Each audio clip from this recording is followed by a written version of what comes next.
The first time I knew they were coming for her, it was the dust that told me. Not a horn, not a hail, not a polite knock at the hatch. Dust.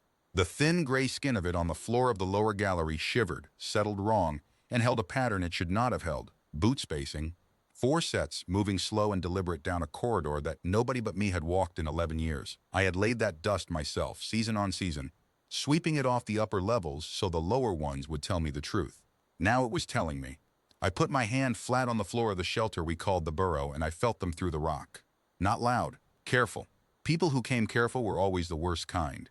Tess was behind me, gripping the back of my coat the way she did when the ground spoke before I did.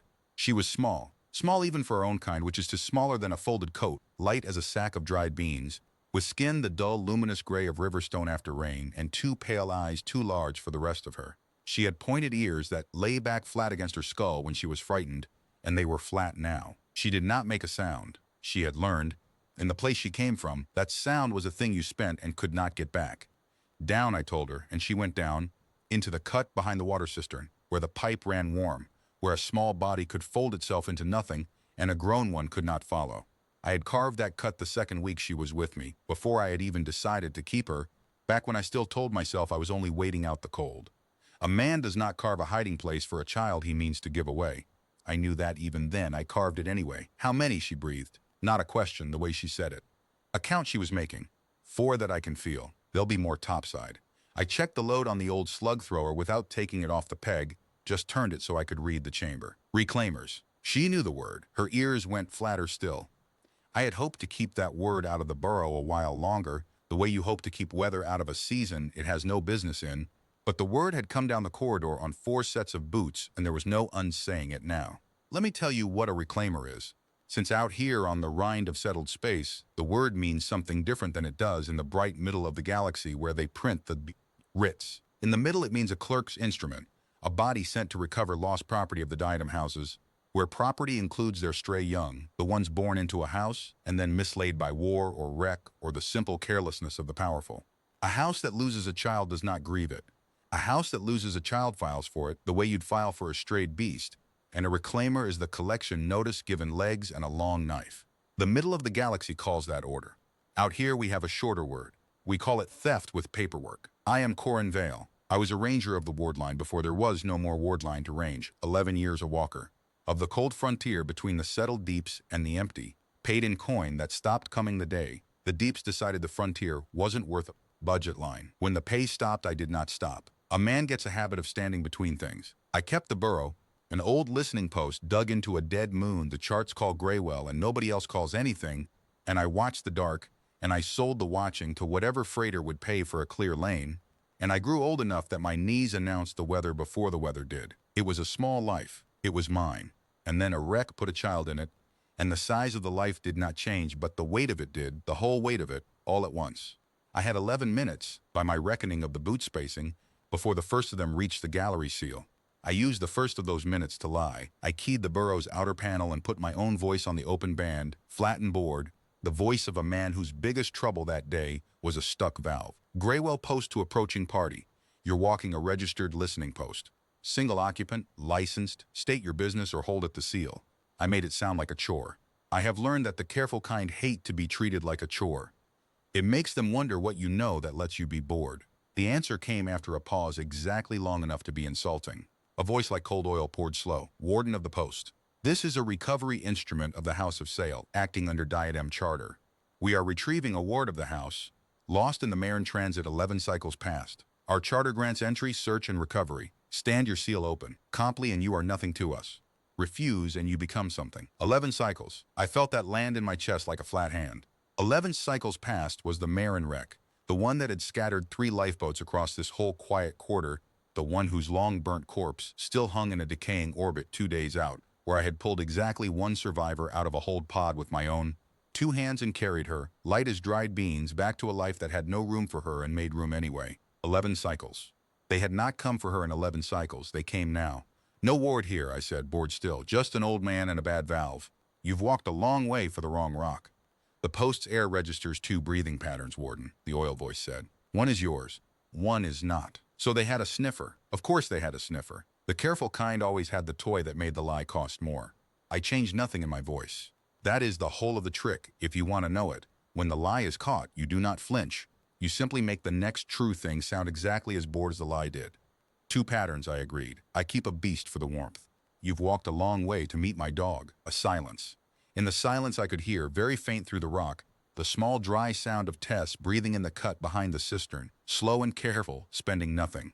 I hoped to every cold star that their sniffer was crude enough to count her as an animal and not as a child of the House of Sale, born under whatever marble ceiling she'd been born under before the dark spat her out into my hands. It wasn't. The pattern is Cieli, the voice said, and now there was something under the oil, something that had been waiting 11 cycles to be sure.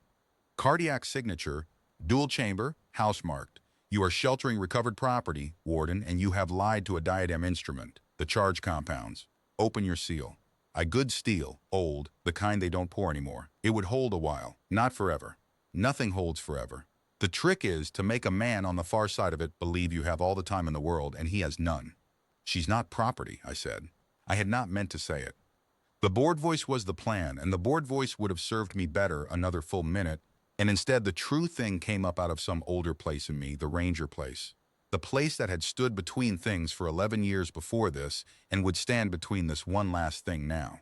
I heard it leave my mouth and I did not call it back. On the far side of the seal, the oil voice went quiet in a new way, a considering way. Then, everything is property, Warden. The only question is whose. We will discuss yours when the seal is open.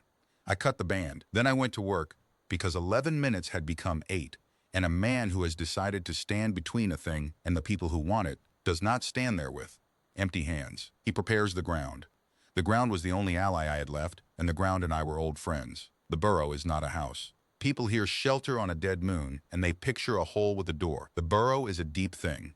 A listening post sunk 300 strides into Graywell's crust by people richer and more frightened than me, generations back. When this quiet quarter was a contested edge, and somebody wanted ears in the rock, they left galleries, sump levels, a cistern fed by ice they'd cracked from the deep, cold, dead corridors that went nowhere and live ones that went everywhere, and they left it all to me by the simple act of never coming back. 11 years I had learned it the way a man learns the inside of his own mouth, with his tongue, without looking, in the dark by feel. The reclaimers had a charter and a sniffer and long knives, and I had to assume more bodies than the 4 I could feel. I had the dark and the rock and 11 years of knowing exactly which step in the gallery would hold and which would drop a careful man 12 strides onto wet stone. I went down to the cut. Tess looked up at me from the warm dark, her 2 large eyes catching the little light, her flat ears, her stillness. She did not ask if we were safe. She had never once asked that, not in 11 cycles, because she had learned before I ever met her that it was a foolish question and the answer cost you nothing but hope you couldn't spare. I'm going to make some noise up top, I told her low. It's mine. Don't come up for it. You stay in the cut, you keep small, you breathe slow like you're doing. If the rock goes quiet a long while and then I tap 3 times on the warm pipe, 3, slow, you come out and you go down to the sump and you wait by the old pump where I showed you. Can you do that? She thought about it. She always thought about it. She did not spend a yes she could not keep. Then she put one small gray hand flat on the warm pipe and tapped it twice, soft the way we said the thing we did not have a word for. I tapped it twice back. Good, I said. Stay small. I climbed back up into the gallery, and I rolled my old shoulders until the right one cracked, and I went to meet the people who thought a child was a thing you could file for. The gallery seal took the first charge at 7 minutes. I felt it through the floor, a flat, contained thump, the sound of people who knew how to open a door without bringing the ceiling down, which told me more than they'd have liked. Amateurs blow a seal and bury what's behind it. These ones cut clean. They wanted what was inside whole. They wanted her whole, undamaged, house-marked property recovered to the letter of the charter, and that was the first thing I had that they didn't. They could not simply fill the burrow with fire and walk away. They had to come in careful, the same careful that had laid 4 neat sets of boots in my dust, and careful is slow, and slow down here was the only currency I was rich in. I did not wait at the seal. A man who waits at the door he's defending has already told the enemy where his line is. I had no line. I had a moon full of dark and a body that knew it. I went up the dead corridor that the maps in their charter would show as a dead corridor, the one that doubled back over the gallery. Through a crawl I'd widened myself, and I lay down on the cold stone above the place where they'd come through, and I waited for the careful men to walk into the dark I owned.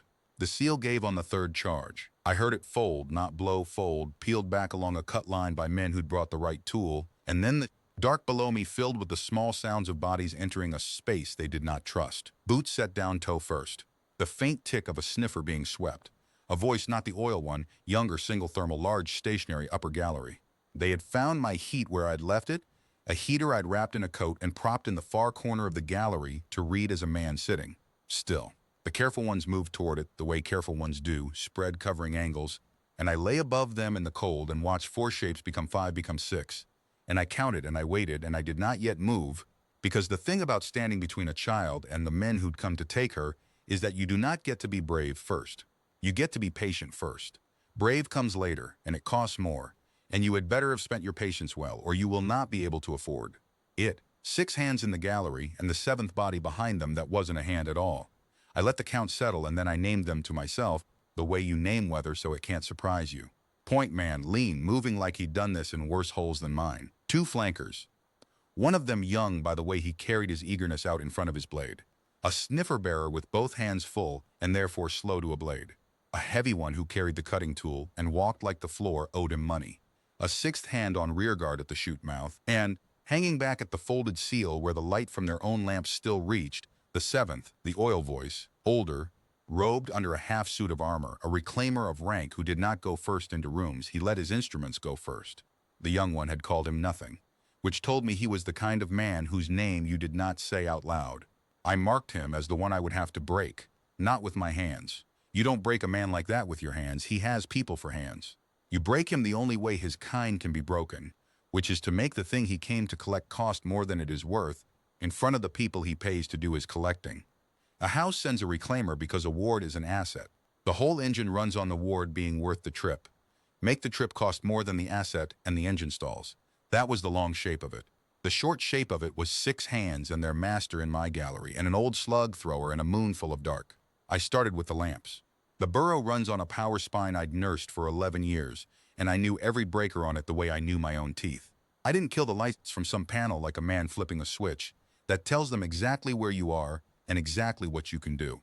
I reached up to the junction box I was lying beside, the one their charter maps would mark non-functional, and I pulled 1 fuse, the 3rd from the left, the one that fed the gallery ring and nothing else. The gallery went black. I heard them stop. 6 trained men do not panic in the dark. They go still, they go quiet, they let their own night gear come up. But there is a half second between the light leaving and the gear catching, a half second where even a careful man's animal hindbrain says I cannot see, and in that half second I learned which of the 6 had the most patience and which had the least. Because one of them, a flanker, took a single step he should not have taken, toward where he thought the wall was, and the wall was not there, because I had lain down above a place where the gallery floor had a lip I'd never repaired, and the careful man's boot found the lip, and the lip found his ankle, and he went down hard onto stone with a sound that was very loud in a room that had just gone silent. Nobody helped him up. That told me something too. The oil voice did not pay for kindness among his instruments. "Hold," said the oil voice. From back at the seal, unhurried. "Lamps to local. He wants us in the dark. The dark is his. Don't give him the dark." He was right, which I'd expected. The dangerous ones are always right about the shape of the thing. It's the size of the thing they get wrong. Their lamps came up, 6 cold beams cutting the black, sweeping, and I pressed myself flat into the crawl above and let the beams pass under me and find nothing, because a man lying in a widened crawl in the ceiling is in the one place a sweeping beam at chest height never goes. They lit the gallery floor to floor and found a heater in a coat and a lip in the stone and a flanker getting up off his ankle, and they did not find me, and the not finding cost them another full minute of their careful, and a minute was a coin, and I was getting rich. "The post is deeper than the survey," the young one said. "I heard the edge of it." "Good, let him hear the depth. Galleries below. Sumps. He could be anywhere down there." "He is not anywhere," the oil voice said. "He is between us and the ward. Men like this do not run. They place themselves." Find the placement. That was the most dangerous thing anyone had said yet, and it was true, and it was meant for me to hear. He knew I was listening. He was telling me he understood my kind, the standing between kind, the placement kind, and that understanding me would not save me because he had filed for men like me before and recovered the property anyway. It was a good move. It was meant to put a cold weight in my gut. It did. I am old enough to admit when a thing lands. But a cold weight in the gut is just information, the same as the dust on the floor, and you can act on it or you can curl around it. And I had a small gray child in a cut behind a cistern who had learned not to curl around anything, and I was not about to do worse than a child. So I gave them the placement they were looking for. The wrong one I had wedged 3 days before, not for this, but because I prepare a moon the way I prepare a season, against weather I can't yet name. A tension line down the dead corridor that fed the gallery's lower mouth, rigged to a counterweight of cistern ice I could drop from the crawl by cutting one cord. It was not a weapon. I want to be plain about that, because of how the night ended and what was said about it after. It was a door, an old ranger's door, the kind you build out of a hillside when you have no steel to spare. You don't stop a man, you choose where he goes. I cut the cord. The ice came down across the lower mouth with a long, grinding roar, half a ton of it, sealing the dead corridor that led down toward the sumps, the way to Tess. To the 6 men in the gallery, it sounded like the burrow itself deciding to fight. To me, it sounded like a door closing between the careful men and the cut behind the cistern, which is exactly what it was. They could cut through it. They had the tool. But cutting through half a ton of cistern ice with a tool built for steel takes time, and time was the coin, and I had just charged them a fistful of it for the privilege of going the wrong way. Below, the heavy one grunted. He's sealing the lower levels. The ward's below. Or he wants us to believe she's below, the oil voice said, and there it was again, the rightness. The man who would not be hurried into the obvious. Cut it, but slow. He's spending the post against us. Don't let him spend us cheap. I almost respected him. In another life, on another moon, I might have. But respect is a thing you can hold and still mean to undo a man, and I meant to undo him. So I held the respect in one hand and the slug thrower in the other, and I crawled back through the ceiling toward the cistern level by the route only my body knew, to be on the far side of the ice when they finally came through it, because I had not sealed Tess away from them to keep her safe forever. There is no forever in a hole with 6 armed men in it. I had sealed her away to choose the ground where I would meet them. The ice corridor was a chute. A chute lets 1 man through at a time. 1 man at a time was a number I could afford. 6 in a gallery was not. Halfway through the crawl I stopped, because I heard her. Not a sound. I told you she spent nothing, but the warm pipe ran through the crawl space here, the same pipe that ran past the cut, and when I put my hand on it to steady my old shoulder, I felt, faint as a moth, 2 taps. Then a pause, then 2 taps. The thing we did not have a word for sent up the pipe through the rock, from the cut to wherever I was, because she had felt the ice come down, and she did not know if the roar had been me or the end of me, and she was asking the only way she had that cost nothing. I put my palm flat and tapped twice back then, because the oil voice was right, that men like me place ourselves, and I did not want her placing her hope on a man who might not come back up the pipe. I tapped a third pattern, one I'd taught her for exactly this, and hoped never to use, long, short, long, which meant stay even if it goes quiet, which meant, if the rock goes silent and stays silent, that silence is not your fault and it is not your cue to come looking. Get to the sump. Wait by the pump. Live. There was a long pause. I could feel her deciding whether to argue, the way she'd argue about the last of the dried fruit, or whether the cold outside the seal was as bad as I said. Then, faint, reluctant, an answer came back up the pipe, long, short, long. She'd heard it, she'd hated it, she'd keep it. That is the whole of what a child like her could give a man like me, and it was more than I had any right to, and it put iron in me where the cold weight had been. I went on through the crawl. The thing you learn standing between is that the people who file for children do not understand the kind of arithmetic that produces a man lying in a ceiling on a dead moon, cutting cords, spending a post he loves to buy minutes for a small gray life that shares not 1 drop of blood with him. They cannot make the sum come out. To them, I am a malfunction in the recovery, an obstacle with a charter violation attached. They keep waiting for me to do the rational thing, which in their arithmetic is to weigh my own old life against an asset that isn't mine and step aside. But I had done that arithmetic already years ago the second week, when I carved a cut behind a cistern for a child I told myself I'd give away. The sum had come out then, and it had not changed. The whole rest of it, the dust, the fuse, the ice, the long, short, long up a warm pipe, was just me doing the bookkeeping on a debt I'd already decided to pay. The heavy one's cutting tool started into the ice with a high screaming whine that filled the whole level. They were, I want to tell you how she came to me, because the men with the charter never asked, and a thing nobody asks becomes a thing nobody knows, and I am done letting them be the only ones who write down what she was. 11 cycles back, I was running the long watch when the Marin broke up. I didn't see it break. I felt it the way I feel everything out here, as a wrongness in the readings, a transit ship where a transit ship had no business being, then a bloom of debris where the ship had been, then silence, which is the loudest thing the dark ever does. By the charter of my old wardline oath, long unpaid, I reckon my quarter was mine to walk, so I walked it. 2 days out in a patched skiff, into a field of cooling metal and the small terrible quiet of a thing that used to hold people, and I found 3 pods. 2 were cold. I will not dress that up. 2 were cold and I logged them and I let them be, because the dead keep and the living don't. The 3rd pod was hold and venting slow and there was a heat in it, small failing, and I cut it open with the same tool I'd later watch a reclaimer use on my ice. And inside was a child the size of a folded coat, gray as riverstone, ears flat, eyes shut, breathing in the careful, shallow way I would come to know as her whole way of being. No marks on her that I could see, no name on her, no note. And here's where I have to stop the men who like their stories tidy, because there was no note, there is never a note. A note is a thing the comfortable invent so the universe makes sense, and the universe does not make sense. It just hands you a hold pod and asks what you are. I carried her back. I told myself it was a haul to the nearest aid station. 3 weeks burned the wrong direction, fuel I didn't have. I told myself a great many practical things on the way back to Graywell, and not one of them was true. And the proof that not one of them was true is that the first thing I did when I got her into the burrow's warm air was not to call the aid station. It was to find something soft for her to lie on. A man who means to hand a child off does not first make her comfortable.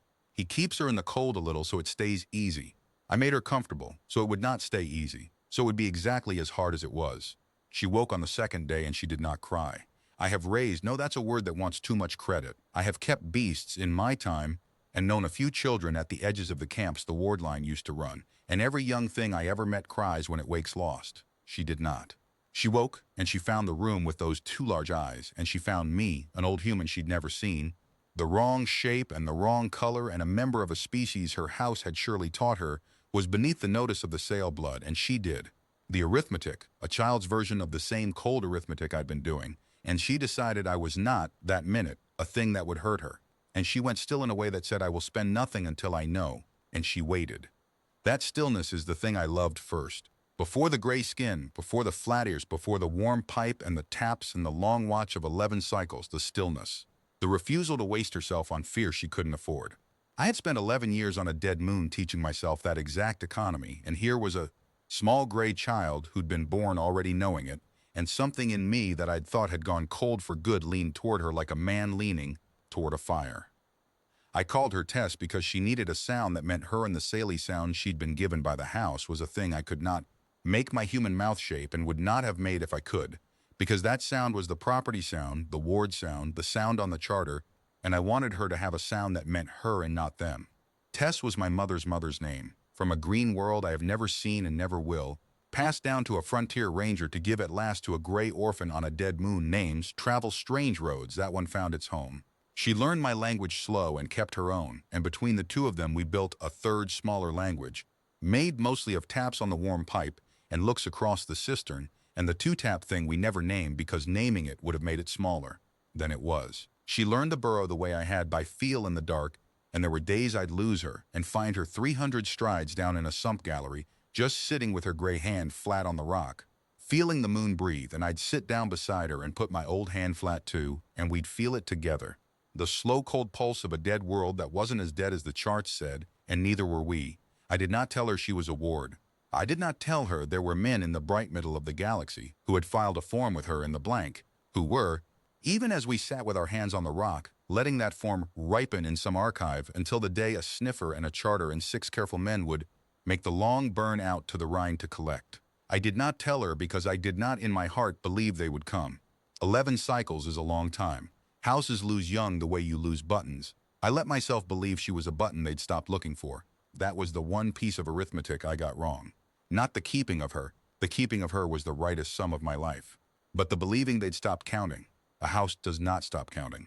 A house counts the way the dark counts, patient, total, and it had counted 11 cycles down to the day its reclaimer's boots laid 4 neat sets in my dust. The whine of the cutting tool changed pitch. They were through the worst of the ice. I came back to myself in the crawl above the cistern level, an old man with a slug thrower and a head full of a gray child's stillness, and I let the memory go, because memory is a warm pipe, and you can put your hand on it but you cannot live in it, and there was a chute below me about to deliver careful men one at a time into the dark, and I had work. The first one through the ice was the lean point man, and he came through it right, low, fast, blade up, lamp slaved to his offhand so it didn't mark his center, a good man at his trade. He came through the chute and into the cistern level and swept it clean and correct, and he found the cistern and the warm pipe and the dark mouths of 3 corridors, and he did not find me because I was above him, and I let him come 3 steps into the level before I moved, and when I moved it was not with the slug thrower. I dropped the second counterweight. Not ice this time, water. The cistern's overflow, 11 years of cracked deep ice melted and held behind a sluice I'd built for the slow business of keeping the burrow's air damp enough to breathe. I cut its cord and it came down the corridor mouth in a cold gray wall, not enough to drown a man, never that. Just enough to take a careful man's footing on stone he didn't know, and put him on his back in the cold, with his lamp rolling and his blade arm pinned under his own weight for the half-second it takes an old ranger to come down off a ledge and put a knee where it does the most good. Forearm across a throat with exactly as much weight as keeps a man down and not 1 ounce more. Don't, I told him, low into the side of his head, while the water sheeted past us both and his lamp spun light around the walls. You came for a child, I will let you leave without one. That's the whole of the offer. Take it or I take the choice from you, and I'm too old to be gentle twice. He was young under the half-suit. They always are, the hands. The heads are old and the hands are young. He bucked once, hard-trained, and I let him learn against my forearm that the leverage was already lost, and he went still, not the ward still, the other still, the still of a man recalculating. And I felt the moment he understood that the malfunction in the recovery had hands after all, and old as they were, they knew their business. There's 6 of us, he managed. 5 of you now, I said, and a man behind you who doesn't pay for kindness. Think on which side of that line you'd rather be when this is logged. I did not kill him. I want that written down plain, because of what the charter said about me after, and because Tess heard the end of this night through the rock, and I will not have her remember her, Old Ranger, as a thing that killed in the dark. I took his blade and his lamp and the charge pack off his cutter, and I bound his wrists to the warm pipe with his own slaving cord, snug, not cruel, and I left him sitting in the cold sheet of cistern water with his back to the pipe and his fight gone out of him, one careful man removed from the recovery without a drop of blood spent. 5. Then I picked up his lamp, and I keyed it to the slow pulse the reclaimers used for advancing, clear, and I held it low and moving, and I walked it back up the chute toward the gallery. Because the second thing the dark gives a man who owns it is the chance to be mistaken for the enemy, and a lamp pulsing clear coming back up a chute would buy me, I judged, one more careful man's hesitation, one more coin. I was spending the post against them, ice and water and dark, and now their own signals, and I would keep spending it, every cord and every fuse and every stride of rock I knew, and they didn't, until the sum on their side of the ledger came out past the worth of one small gray ward, or until I ran out of post to spend, and met them with the slug thrower, and these 2 old hands in the chute, one at a time, where a man who has already done the arithmetic does not need to win. He only needs to not step aside. The lamp, pulsing clear, bought me less than I'd hoped and more than I'd feared. The young one, the one with the edge in his voice, took the bait far enough to advance into the chute mouth ahead of the others, the way an eager hand will when his lamp tells him a comrade has cleared the ground in front. He came up out of the ice cut into the cistern level low and fast, and found his cleared comrade bound to the warm pipe in a sheet of cold water with his fight gone, and the young one stopped, and in the half-second of his stopping he did the arithmetic and got it wrong, the way the young get it wrong. He decided the bound man was a thing to be freed before he was a thing to be learned from, and he crouched to the cord, and a man crouched to a cord has his blade low and his eyes down, and I came off the ledge a second time.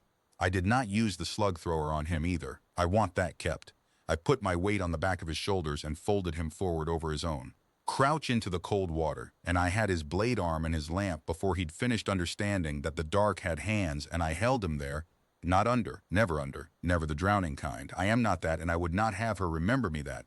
Just down, cheek to the cold sheet, while I spoke into his ear the same flat offer I'd given the first.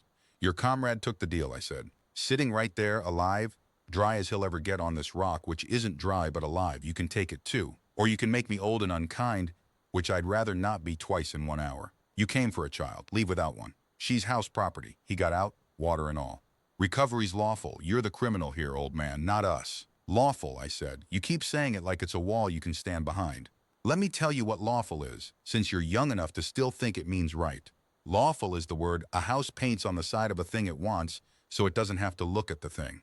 You crossed 2 days of dark to collect a small gray life that never did your house one wrong, that lay 11 cycles in a wreck in a hole untaught and unmissed, and the only word any of you have for why is lawful. I had a word too. Your master's word, asset class 3, bloodline reserve, spare. You came all this way for spare. Now hold still, because the cord I'm tying is the kindest thing that's going to happen to anyone in this hole tonight, and I'd like you to remember it was the criminal who tied it gentle. I bound him to the pipe beside his comrade, snug, not cruel, and I took his charge pack and his blade, and that was 4. 4 careful men still able to walk, 1 ice cut between them and the cut behind the cistern, and the oil voice somewhere back in the gallery dark recounting his instruments and not liking the new number. But the second man cost me. I want that in the record too, because the men who file children into columns never write down what the standing between costs, and a thing nobody writes down becomes a thing nobody believes. When I folded the young one forward, his blade low, where I'd said the young keep them, came across the back of my offhand, a long shallow line from knuckle to wrist, not deep, the kind of cut a younger ranger wouldn't have bothered to notice. I noticed. The hand stopped closing all the way after that, and a hand that won't close all the way is a hand that has just told you how the rest of your night is going to go. I bound it myself in the dark, with a strip off my own coat, by feel the way I'd bound 100 worse on the ward line, and I did not let it slow the work, but I knew, the way you know weather, that I had just spent a thing I could not get back, and that the next careful man through the ice would be met by an old ranger with 1.5 hands. That is the arithmetic the charter never shows. They count the asset and the recovery and the charge that compounds. They do not count the back of an old man's hand, opened in the dark for a child not his blood, because in their column it does not appear. So I am putting it in mine. It appeared, it cost. I'd pay it again. I climbed back up to the ledge with my bad hand wrapped and my good one on the slug thrower at last, because 2 men in the cold had bought me the right to stop being clever and start being a wall, and I lay above the ice cut and waited for the heavy one and his cutter to finish what the chute had slowed, and while I waited I put my good hand flat on the warm pipe and felt far below, the small gray stillness still spending nothing in the cut behind the cistern. I did not tap. The oil voice was listening for taps now. He'd shown me he was, with the lamp. So I just held my good palm to the warm metal and let the rock carry the heat of it down 300 strides, and I hoped, the way a man hopes against his own knowledge, that a child who read the moon's breath for a living could read an old ranger's warm hand on a pipe as the thing it was. Still here, still between, not gone quiet, just gone careful. Far below, after a long moment, the pipe carried back a heat that was not the moon's. A small gray palm, flat against the metal from the other end, 300 strides down, answering the only way that cost nothing, not a tap, a held warmth matched to mine. The 2-tap thing made silent, made into pure heat through dead rock, the thing we never named saying, I feel your hand, spend what you must, I am keeping small. I have stood between many things in 11 years on the ward line and 11 cycles after. I have felt a great many kinds of cold come up through a great many kinds of rock. I had never until that night felt a child's warmth come up to meet my own through 300 strides of a moon men were tearing apart to take her, and I do not have words for it that don't make it smaller, so I will only say the bad hand stopped mattering. The whole shallow open length of it stopped mattering. I lay on cold stone above an ice cut with 1.5 hands and a slug thrower and a small warmth on the far end of a pipe, and the cutter screamed into the ice, and the heavy one came on, and I was a wall, and the warmth held, and that was enough to be going on with. The heavy one was the smartest of the hands, which I should have expected, because the oil voice didn't waste his smart men early. He didn't come up out of the ice cut at all. He cut it wide, wider than a body, wide enough that the chute stopped being a chute, and then he stopped cutting and stepped back and let his lamp do the entering for him, sweeping the cistern level from the safety of the ice. And his sweep found his 2 bound comrades on the pipe and the wet stone and the dark mouths of the corridors. And a careful man who has just found 2 of his own tied gentle to a pipe does not charge in after them. He reads it. He reads it the way I'd read the dust at the start of the whole night, and what he read told him there was a wall above the ice cut he could not see, and he was right, and he did the one thing I had no answer for. He stopped. He's tied them off and gone to ground over the cut. The heavy one called back to the gallery, unhurried, reading it true. He widened the chute for us. It's not a chute anymore, it's a kill box, and he's the box. We push in here, we feed him one at a time on his terms in his dark. I'm not spending men into that for an asset we're under orders to keep whole. We've lost the clean recovery, sir. The old man's made the post too expensive. And the oil voice from the gallery dark said the thing that turned the whole night, the thing I've already told you the end of and now you have the front of. Yes, he has. Hold here, touch nothing. I'm going to go and talk to him, because a man this expensive is a man who can be made into something other than an obstacle, and we have a worse problem in the sky than the one in the rock. That was when he walked his own old body up toward the gallery edge to take my measure in the flesh, and offered me my quiet back for a child-shaped hole, and I asked him what word was in the blank on the form, and found the seam and worked it, all of which I've told you. But you should know it was the heavy one's smart refusal that bought it, the one careful man who counted right and would not feed himself into my dark, because if he'd been a fool and pushed, The night ends in the cistern level with the slug thrower and these two old hands, and a great deal more than the back of one of them spent, and the dark runner glasses a post full of a house is dead and one cold gray child, and there's no oath, no conquered hall, no marker on a cord at a small chest. The whole rest of it, the truth in the sky, the terms, the run, the handover, turned on a careful man being smart enough not to die for spare. I have thought about that a great deal on the long watch since. How the thing that saved her was an enemy who counted right. How close the whole sum ran to coming out the other way. How thin the ice was, over how deep a cold. He came up to the edge of my dark and stopped where the heavy one's lamp still reached, and he proved, in the first thing he said, that he was worth every coin his house paid him. "Don't trouble yourself with another lamp trick, Warden," he said. Conversational, before I'd done anything but settle above the cut. "I've seen the shape of you now. You place yourself, you don't hunt. So I'll come to the placement and save us both the theater." And he came, not far, not foolish, just to the lit edge of the gallery where the cut's mouth opened, an old robed body declining to send another instrument into a kill box. And the oil voice and I took each other's measure across 40 strides of black, 2 old men in a hole, one with a charter and one with a moon. "You've cost me 2 men in an hour," he said. "Neither is the ward's worth, yet I'll tell you plainly, because you're not a fool, and I dislike spending words on fools. You will not win this. Not because you lack the skill, you have more than I was briefed to expect, and the briefing was not generous. You will not win because winning, for you, has no shape. If you put all 6 of us in the cold, you have not won. You have a moon full of a house is dead, and a house that will send 12 next time, and 12 again, until the post is rubble and the ward is recovered off your corpse. There is no number of us you can stop that ends with you keeping her. The house is not 6 men, the house is a number with no end. You know this, you've known it since the dust." He was right. That was the worst of him. That he was always right about the shape. I stood in the dark and let it be true. "So," he went on, gentle now, the gentleness of a man laying out a clean instrument on a clean cloth, "let me offer you the only ending where you keep anything. Give her up whole.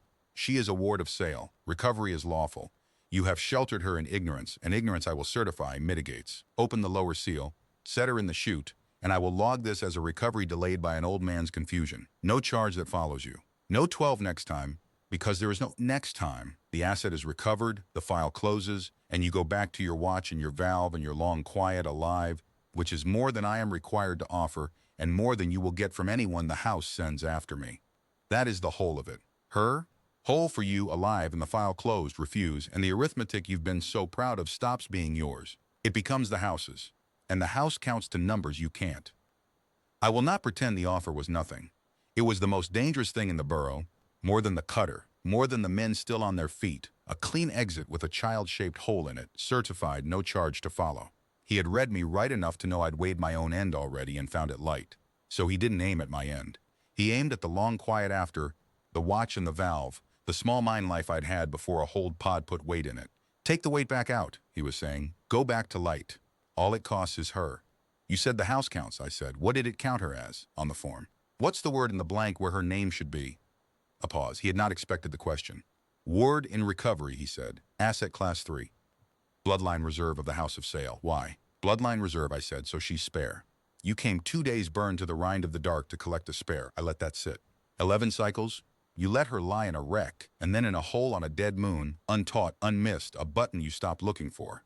And now you cross the whole quiet quarter for her. Why now? His silence had a different weight to it now. I had found the seam. There is always a seam.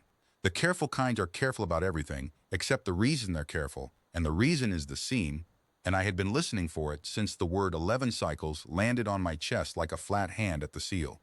"The recovery is lawful regardless of timing," he said, "which is what a man says when you found the seam and he doesn't want you working it." "It's lawful," I agreed. "I'm sure it's lawful. You've got the form. But lawful isn't why. A house that loses its button doesn't burn fuel for the rind 11 cycles laid over law. It burns fuel because the button stopped being spare.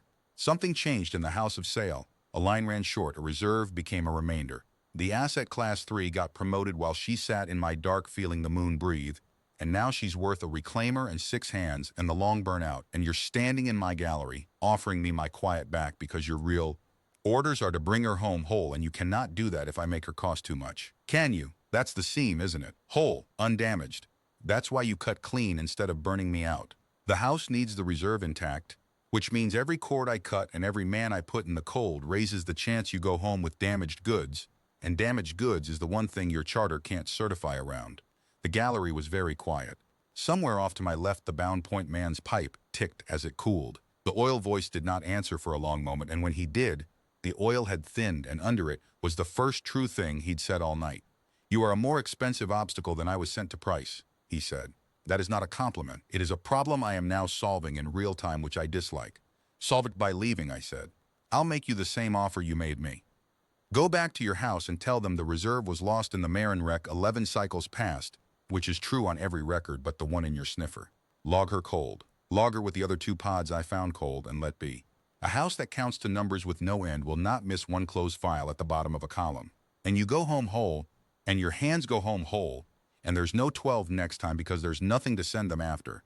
The asset's a cold pod 2 days out, and you can show them the wreck still hanging there to prove it. Her, cold on the record, for you, whole off this moon, and the file closed. That's the whole of it." I had turned his own offer around and handed it back, every beat of it, and I let him hear that I'd done it on purpose.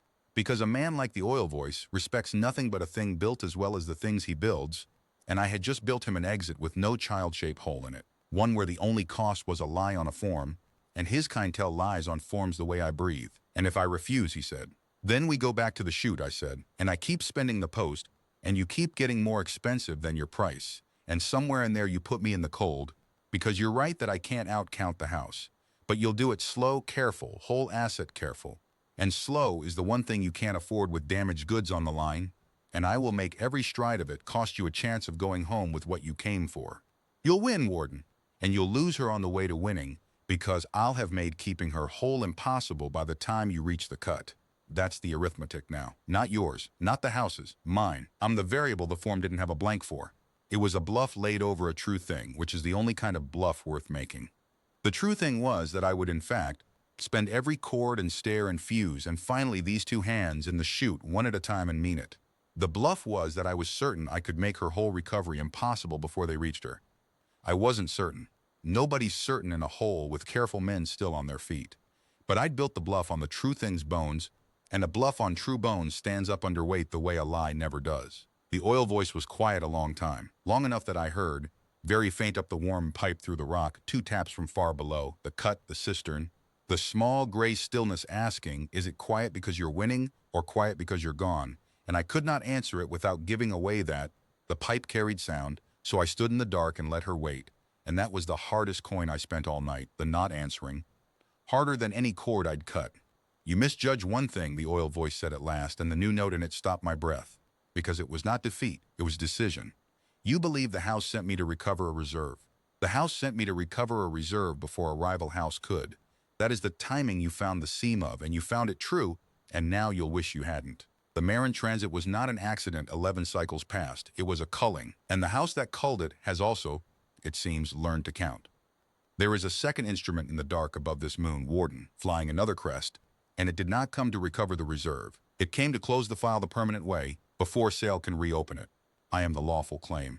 They are the other kind.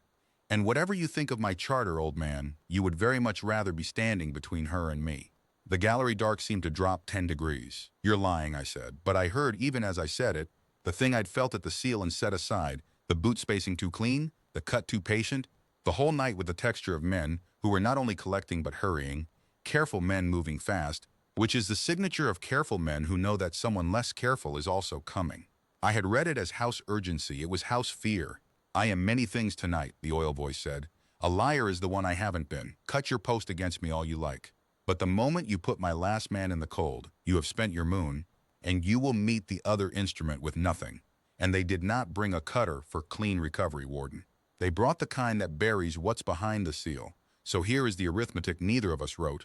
We both want her whole off this moon, and there is exactly one ship above us that can do it carefully, and it is mine. You've spent the night making me too expensive to win. Now spend the reason." Did not answer him. "A man offers you a turn that good. You don't take it and you don't refuse it.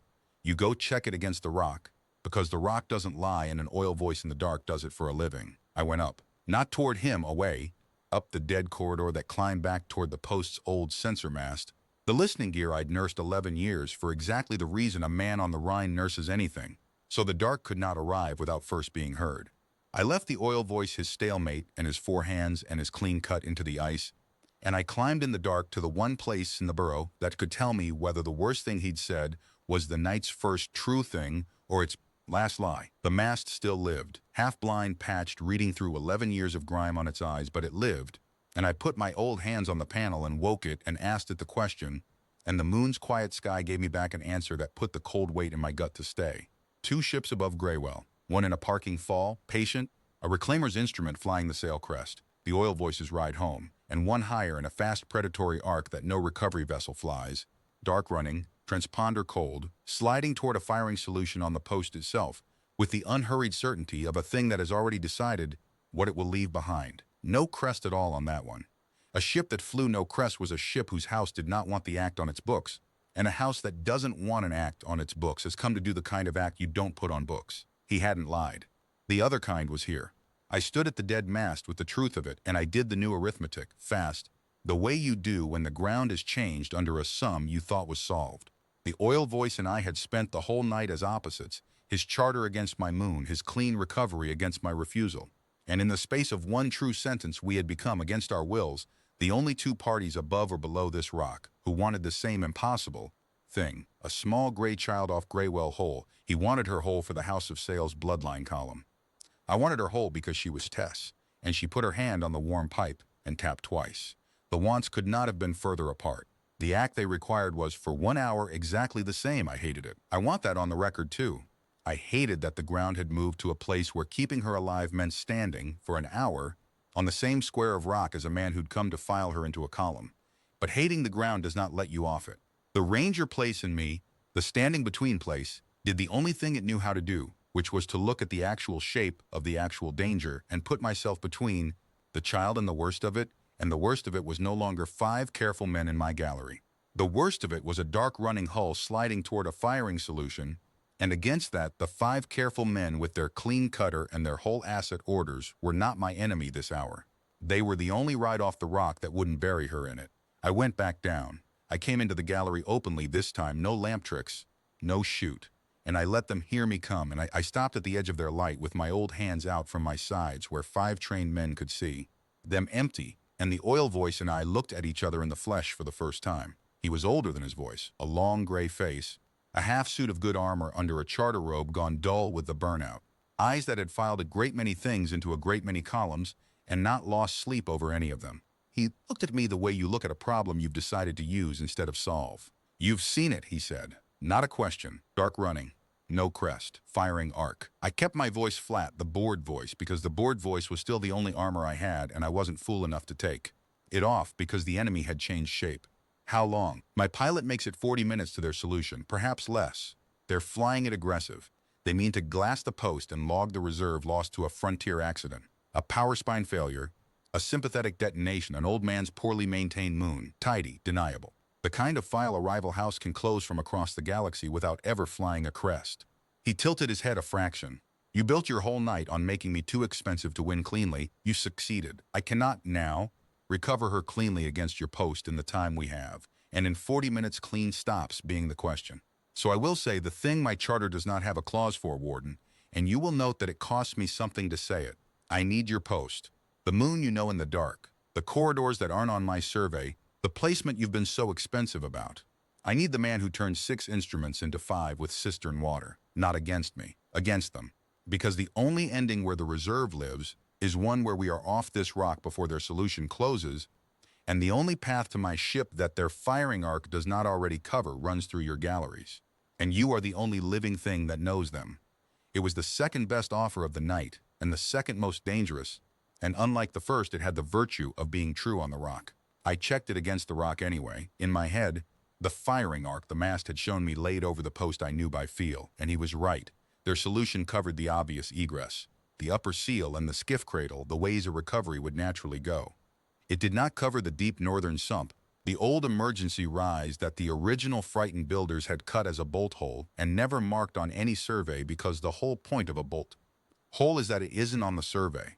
From the northern rise to the sail ship's parking fall was a hard, cold run across open regolith under a sky with a killer in it, but it was a run a killer's firing solution didn't know to cover because the killer was working from the same survey the oil voice had walked in on, and the survey was a lie I'd spent 11 years keeping true. There's a way they can't see, I said. I'll give it to you on terms. Of course on terms, he said, almost wearily. Name them. The clock is unkind. She rides whole and she rides untouched. No sniffer on her, no housemark burned fresh, no instrument's hands on her unless they're keeping her from a fall. You carry her like a child, not an asset, every stride of the run, and if I see one of your hands grip her like a parcel, I'll put him in the cold and let the dark have us all, because I'd rather she end clean on this rock than start a life in a column. I took a breath. The next term was the one that mattered and the one he'd fight. And when you reach the house, you don't deliver a reserve.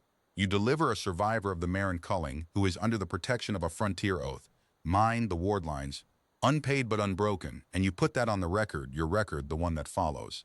The House of Sale can have her blood in its column. It cannot have her as a button. The day it counts her spare again, the day it sends a reclaimer for the next culling, that oath is on the file, and your name is under it as the instrument who logged it.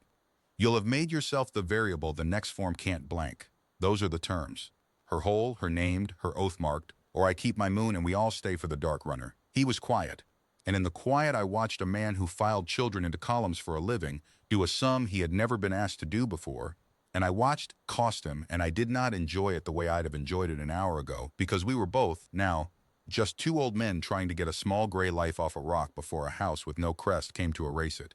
You asked me to put my own name on a leash, he said. I ask you to put your name on the one thing in your whole charter that can't be culled, I said. A leash runs both ways. The house holds it, yes. But so does the oath. You've spent your life being the house's hand. Spend one line being the thing the house has to reckon with. You'll sleep the same. You'll just sleep knowing there's one file in the column the dark can't close behind your back. The clock was unkind, he'd said it himself, and the clock decided it before pride could. He gave me a single short nod, the nod of a man signing under protest a thing he half wants to sign. Terms, he said. Whole, named, oath marked. Now give me your moon, Warden, before the moon stops being worth giving. I went to the warm pipe at the gallery's edge, the one that ran all the way downtown through the rock to the cut behind the cistern where a small gray child had been spending nothing for an hour, waiting on a silence she'd been told not to read. I put my old hand flat on the metal, and I tapped 3 times, slow, come out, the signal I'd told her to wait for. The one that meant the rock had gone quiet and then chosen to speak again in my hand alive. For a moment, nothing, the longest moment of the night. Then faint sure, climbing up through 300 strides of dead moon. 3 taps back, coming. She's coming up, I said to the oil voice, and to his 4 hands, and to the dark running thing in the sky I could not see but had to beat. When she gets here, nobody reaches for her but me. We run my moon to your ship, and the first hand that treats her like cargo loses the use of it. I picked the bound point man's blade up off the wet stone where I'd left it and I put it through my belt, not as a threat, as a fact. Let's get the child off the rock. She came up out of the deep dark the way she did everything, without waste. One moment, the cistern level held the oil's voice and his 4 standing hands and an old ranger, with 2 more bound and cooling at the warm pipe behind us, and the next there was a small gray shape at the mouth of the lower corridor, ears half up now because the rock had told her I was alive before her eyes did, eyes too large catching the cold lamplight, and she crossed the wet stone straight to me through a gallery full of armed strangers, as if the strangers were furniture, and she put one small hand flat against my coat over my ribs and held it there, not gripping, holding. The 2-tap thing made into a single still touch, which meant the thing we never named, which meant you are here, so I will spend a little. This is Tess, I said to the room, and I felt every careful man hear the name as a name and not a class, and I watched the oil voice file it somewhere new. Tess, these men are a problem and a ride. We're going to walk my northern way in the dark, and you're going to feel it for me, because your hands read the rock cleaner than my old ones. Will you walk it? She looked up the long gray of my face and did her arithmetic and gave me, out loud, in front of the House of Sales instrument, the most words I had ever heard her spend at once. I'll walk it, she said. Don't go quiet again. I won't, I said, and I meant it, and it was the only promise of the whole night I was sure I could keep. We ran my moon. The northern way is not a corridor a person walks. It's a thing a person survives by knowing, a chain of sump galleries and a flooded stretch you cross on a ledge 2 hands wide and a chimney rise. The old builders cut for bodies smaller and more frightened than careful house hands, and I took 5 armored men and a small gray child through all of it in the dark by feel, calling each step back over my shoulder. The ledge is at your left knee. The floor drops a stride past the seam. Put your hand where mine was and not where your eye wants. Tess walked it ahead of me, her gray hand flat on the rock at every turn, reading the moon's breath the way she'd learned in 11 cycles of sitting in the deep with me, And twice she stopped the whole column with a small raised hand because her palm felt a wrongness in the stone before any survey or sniffer could. Stress fracture in the flooded ledge, a void under a floor that read solid, and twice the oil voice's hand stepped where she said and not where. Their gear said, and lived. And I watched the men who'd come to file her as an asset begin, against everything they were paid to be, to trust the asset's hands. The Dark Runner found us at the flooded stretch. Not with a shot. We were under 300 strides of moon, and even the kind that buries seals can't shoot through that. It found us the way I'd found them, by listening, by the wrongness. A deep concussive thud rolled down through the rock from far above, and then another, walking closer, and I knew the sound for what it was because I'd spent 11 years learning every sound a moon could make, and this was a new one. They were seating the upper post with charges. They couldn't see our deep way, so they were going to bring the whole roof down on the survey they did have and trust the rock to do their burying for them. Glass the post by collapse, log at a frontier accident, exactly as the oil voice had said. The reserve lost to a poorly maintained moon. Move, I said, and I didn't say it loud, because loud is wasted breath when the moon is already shouting. The roof's coming down behind us. It can't reach the northern rise. The builders cut the rise into live rock, not fill, but it can shake the ledge under us, so we cross now, while the ledge still remembers what it is. We crossed. Half a ton of cistern ice I dropped hours ago to slow these same men was, I understood as we went, the only reason the western sumps hadn't already flooded the ledge out from under us. My night's work against the oil voice was now the thing keeping the oil voice's hands alive, and there's an arithmetic in that I still turn over on the long watch. The thuds walked closer. Dust came down in the lamplight in long gray curtains. The heavy one slipped on the two-hand ledge and went to one knee over the drop, and it was Tess. Small gray Tess, light as dried beans, who flattened her palm on the rock beside his hand and said, "Flat and sure, here it holds here, not there." And the heavy armored man who'd carried a cutting tool to recover her like a parcel put his weight where the child said and came back up off the drop alive, and he looked at her after, in the shaking dark, the way you look at a thing you were told the wrong name for. The chimney rise was the worst of it and the best. Narrow cut for small bodies, climbing up through live rock toward the northern regolith and the cold open run beyond. I went up first to take the lip, then the hands, then Tess, who climbed it like the moon had made her for it, faster than any of us, and then last the oil voice, who was old and armored and not made for chimneys, and who stuck 2/3 up with the roof of his house's failure thudding closer below, and it was my old ranger hand that reached down into the dark and got a fist in his charter robe and hauled the house of sails instrument up out of a hole by main strength, the two of us face to face on the lip for one breath, both too old for this, both alive because of it. Note for your record, I said, breathing hard. The frontier oath just pulled the lawful claim out of a chimney. Put that in the column too. I'll consider it, he said, which from him was a yes. The cold run across the regolith was a thing of 40 strides under a black sky with a killer in it. The post collapsing behind us in slow gray thunder, the sail ships parking fall a stub of light ahead on the rim where the firing arc didn't reach.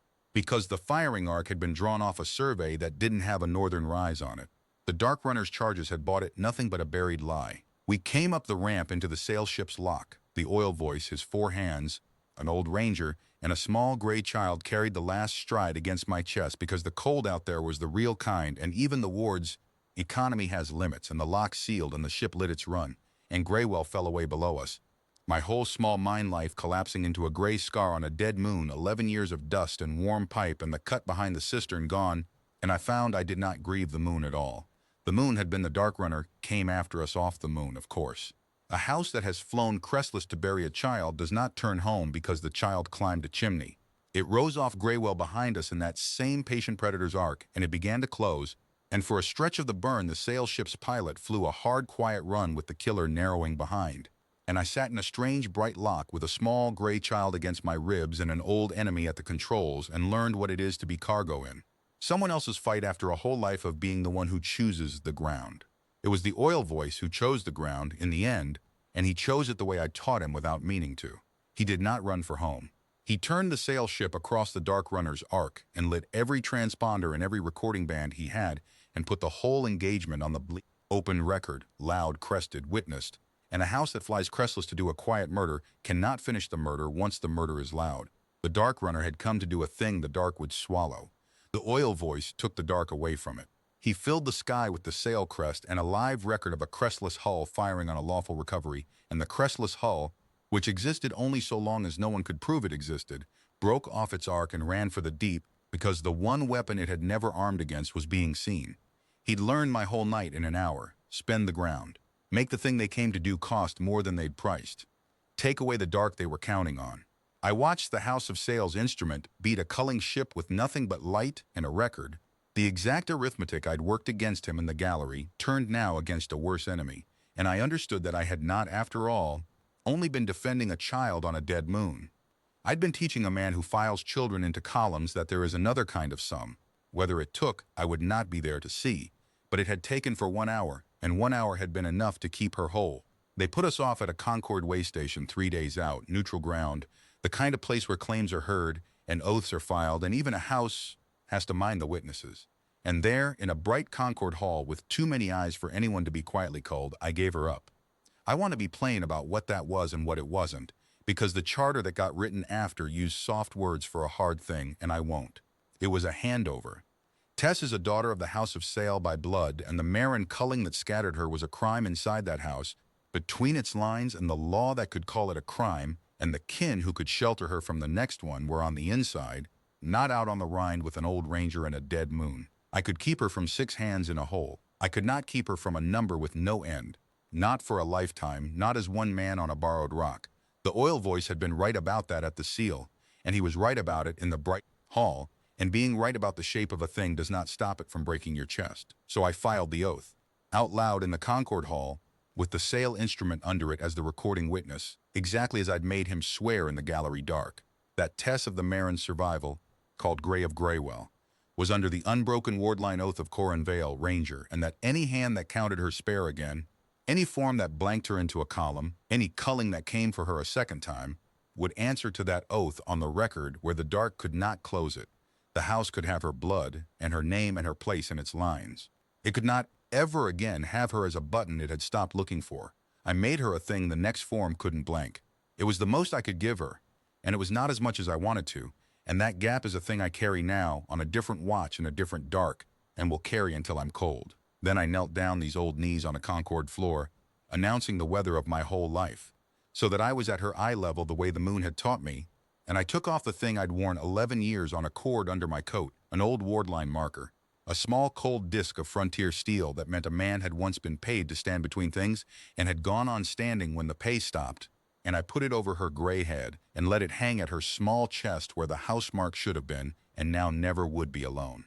This means somebody chose to stand, I told her. It's not blood and it's not a house, it's just the choosing. You keep it, and when you're grown and they want you to count somebody's spare, you put your hand on it and you remember a moon that wasn't as dead as the charts said, and an old man who did the arithmetic and found it came out you. Can you do that? She thought about it. She always thought about it. She never spent a yes she couldn't keep.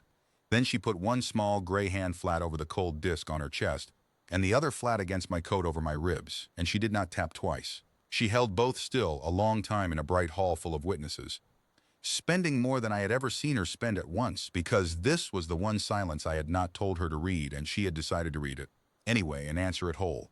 Don't go quiet again, she said. I'll be on the record, I said. That's a kind of not quiet. You'll always be able to find where I stood. It was the truest thing I could give her, and it was thin as cold air, and we both knew it. And she took it anyway, because she'd learned a long time ago to take the thin, true thing over the warm, false one, and where she learned it was a dead moon, and who she learned it beside was me. They took her in then, the inside kin, the ones who could shelter her where I couldn't, and the bright doors closed, and I stayed kneeling on the Concord floor a while longer than my knees wanted, because standing up meant it was done. The oil voice came and stood near me, not too near.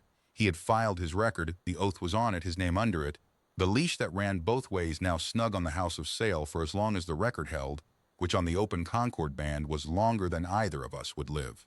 You've made me an inconvenient instrument, he said. The house will not thank me for the file I'm carrying home. No, I agreed. But the next time they reach for a child and find your name already standing in the column, they'll have to count higher than they wanted to.